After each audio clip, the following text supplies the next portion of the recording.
हाय बेचारी बहू। सरिता की शादी एक अच्छे परिवार में हुई है।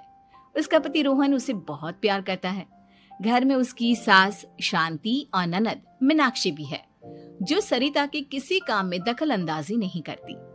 लेकिन फिर भी सरिता को ऐसा लगता है कि दुनिया की सबसे ज्यादा बेचारी बहू वही है और सबसे ज्यादा अत्याचार उसी पर हो रहा है। माँ जी, ये लीजिए आपकी चाय। अरे बहू, तूने इतनी ज्यादा चीनी क्यों डाल दी चाय में? हाय हाय माँ जी, मैंने तो उतनी ही मीठी बनाई है जितनी मीठी आपको पसंद है। माँ जी, आपको तो मेरे हाथ की चाय अच्छी ही नहीं लगती। जब देखो कुछ न कुछ कमी निकाल ही देती हो। अरे बहू, तू एक बात के पीछे ही पड़ जाती है। मैंने ऐसा कब कहा कि तू रोज चाय खराब बनाती है? सरिता अपने कमरे में चली जाती है और फोन उठाकर अपनी माँ से बात करती है। हेलो माँ, कैसी हो आप? क्या कर रही हो? मैं तो ठीक हूँ, पर तू बता, तेरा मूड कैसा है? तेरी आवाज से लग रहा है कि कुछ तो हुआ है तेरे ससुराल में। अरे क्या बताऊँ माँ, यहाँ तो हर समय मेरे साथ बहुत बुरा व्यवहार होता है। मैंने अपनी सास के लिए इतनी अच्छी चाय बनाई, लेकिन मेरी सास चाय पीते ही मुझे 4 बातें सुना दी। बेटी, तू इतनी छोटी छोटी बातों पर ध्यान ही क्यों देती हो? तुम्हारी सास ने कुछ बोल भी दिया तो क्या हो गया, वो बड़ी है ना तुझसे। माँ ने इतना समझाया, लेकिन इस बात का सरिता पर कोई असर नहीं हुआ। अपनी बेचारी बहू की छवि वो बदलना ही नहीं चाहती।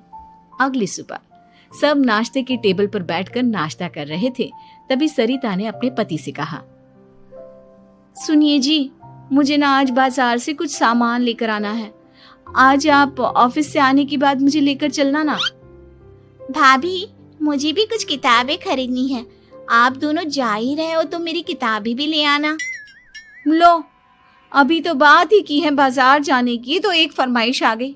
माँ जी, आप भी बता दो कुछ, और हाँ, मोहल्ले वालों से भी बोल दो अगर वो कुछ मंगवाना चाहते हो तो। बेचारी मीनाक्षी अपना सा मुंह लेकर रह गई। ये सब देखकर रोहन से चुप नहीं रह गया और वो गुस्से में बोला, सरिता, क्या हो गया है तुम्हें? मीनाक्षी ने तो सिर्फ किताबों के लिए बोला है। तुम्हें मीनाक्षी से इस तरह से बात नहीं करनी चाहिए। माफी मांगो उससे अभी। क्या? मैं माफी मांगू? दिन भर आपके घर के काम करूं मैं, आपकी और आपके घर वालों की बातें सुनूं मैं, और अब माफी भी मैं मांगू? ऐसा कभी नहीं हो सकता। ये बोलकर सरिता वहां से चली जाती है। एक दिन उनकी पड़ोसन घर आती है। अरे सरिता, क्या कर रही है? और क्या करूंगी भाभी जी, बस घर का काम ही कर रही हूँ। आप बताओ कैसे आना हुआ? अरे मैं तो तुम्हारा हालचाल पूछने आई थी, लेकिन तुम तो बिजी लग रही हो। कोई बात नहीं, मैं बाद में आ जाऊंगी। और क्या करूं भाभी जी, जब से शादी होकर आई हूँ ना, बस काम ही कर रही हूँ। और इस घर में ना कोई मेरी कदर नहीं करता। पति है जो बस घर से ऑफिस, ऑफिस से घर। ननद को तो कॉलेज से फुर्सत नहीं। बची सास तो उनका सारा समय मेरी गलतियां निकालने में लग जाता है। अरे ये क्या कह रही हो सरिता? तुम्हारी सास तो पूरे मोहल्ले में तुम्हारी तारीफ करती फिरती है कि तुम बहुत अच्छी हो, पूरा घर तुम्ही ने संभाल रखा है। हाँ तो क्या हुआ, इसमें गलत क्या कहती है? सच्ची तो कहती है। मेरी मर्जी के बिना इस घर का पत्ता भी नहीं हिलता। शाम को जब रोहन घर आया तो उसने सबसे कहा, कल हम सबको मौसी जी के घर जाना है। उनकी बेटी की शादी है। सब अपनी अपनी पैकिंग कर लो, सुबह होते ही निकल जाएंगे। और सरिता, तुम कान खोलकर सुन लो, वहां जाकर किसी की बुराई भलाई शुरू मत कर देना, नहीं तो मुझसे बुरा कोई नहीं होगा।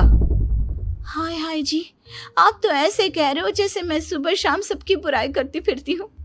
आज तक कोई कह नहीं सकता कि मैंने किसी की पीठ पीछे किसी के बारे में कोई बुरी बात बोली हो तो। अरे बस बहू, बात को और ज्यादा आगे मत बढ़ा। हमें सब पता है तू हमारे साथ क्या व्यवहार करती है। ये बात घर तक रखना, शादी में किसी को कुछ मत बोलना, नहीं तो सब कहेंगे कि शांति की बहू कितना बोलती है। हाँ हाँ, सब कुछ तो मैं ही बोलती हूँ ना।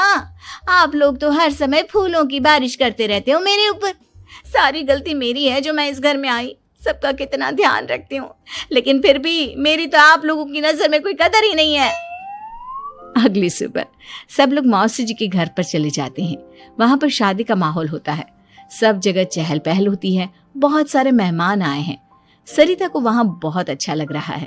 वो अपने मन में सोचती है, यहाँ कितना अच्छा लग रहा है, कितनी रौनक है। मैं यहाँ किसी से ज्यादा बात नहीं करूंगी।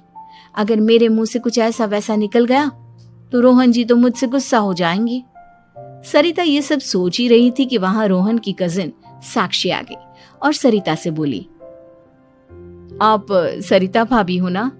जितना आपके बारे में सुना था आप तो उससे भी ज्यादा सुंदर हो। हाँ वो तो है, मेरी सुंदरता की तारीफ सब करते हैं।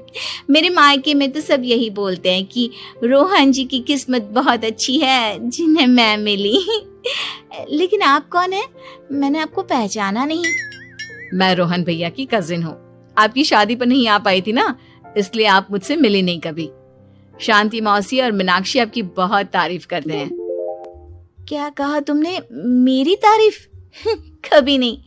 मेरे ससुराल वाले कभी मेरी तारीफ कर ही नहीं सकते। मैं इतनी अच्छी हूँ, मेहनती हूँ, लेकिन उन्हें तो मेरी कदर ही नहीं। सारा दिन घर का काम करती हूँ, फिर भी मेरी सास ना मुझे सुनाती रहती है और पति भी मेरी सास की साइड लेते हैं। ना कभी बाहर ले जाते हैं ना कहीं घुमाने। अगर घुमाने के लिए कभी बोल भी देना तो उनकी बहन बीच में आ जाती है। मैं कैसे रह रही हूँ उस घर में ये मैं ही जानती हूँ। सरिता की ये बातें सुनकर साक्षी को बड़ी हैरानी हुई। अब वो हर किसी के सामने अपनी बढ़ाई और ससुराल वालों की बुराई करने लगी। रोहन और शांति को सरिता पर बहुत गुस्सा आया, लेकिन वो चुप रहे। अगले दिन जब वो अपने घर पर आए, सरिता, तुमने क्यों सबके सामने मेरी इज्जत का तमाशा बनाया? तुमसे बोला था ना कि चुप रहना। अजी ऐसा भी क्या कह दिया मैंने जो इतना भड़क रहे हो? तुम जहां जाती हो अपना रोना शुरू कर देती हो, कभी किसी दूसरे की बात ही नहीं सुनती, बस अपनी कहती रहती हो। तुमने सबके सामने हमारा तमाशा बनाकर रख दिया है। हे भगवान, मुझे अपने पास बुला ले। जिस घर में मेरी कदर ही नहीं उस घर में मेरा क्या काम? अरे क्या करूंगी मैं यहाँ रहकर? जो भी आता है मुझे सुनाकर चला जाता है। मैं तो किसी से कुछ नहीं कहती। सीधी सादी बहू मिल गई है ना सबको, तो जो जी में आए वो करो। सरिता ने अपने आगे किसी को कुछ बोलने ही नहीं दिया और उस दिन भी उसने सबके सामने खुद को बेचारी बना ही दिया। अगले दिन मीनाक्षी कॉलेज के लिए लेट हो रही थी, इसलिए वो हर काम जल्दी जल्दी कर रही थी। अपना नाश्ता लेने किचन में गई और पतीले में रखे गरम दूध को गिलास में डालने लगी। दूध का पतीला उसके हाथ से छूट गया और गरम गरम दूध उसके हाथ पर गिर गया। ओए माँ, हाय मेरा हाथ, माँ मेरा हाथ जल गया। मीनाक्षी की आवाज सुनकर सरिता दौड़ती हुई आई। ये क्या किया तुमने? तुम्हें नाश्ता चाहिए था तो मुझसे बोल देती, मैं क्या मना करती थी? अब पता नहीं कितने दिन की मुसीबत पाल ली तुमने। सरिता मीनाक्षी को उसके कमरे में ले गई और उसका बहुत ख्याल रखा। उसका इस तरह से ख्याल रखना शांति और रोहन को थोड़ा अजीब लगा। माँ, सरिता के दिमाग का भी कुछ पता नहीं। कल शादी में सबको इतना कुछ बोल कर आई है हमारे बारे में, और अब मीनाक्षी की कितनी अच्छी देखभाल कर रही है। ये ऐसा क्यों करती है? बेटा, तेरी बीवी की ना आदत हो गई है सबके सामने खुद को बेचारी दिखाने की, और आदत इतनी जल्दी नहीं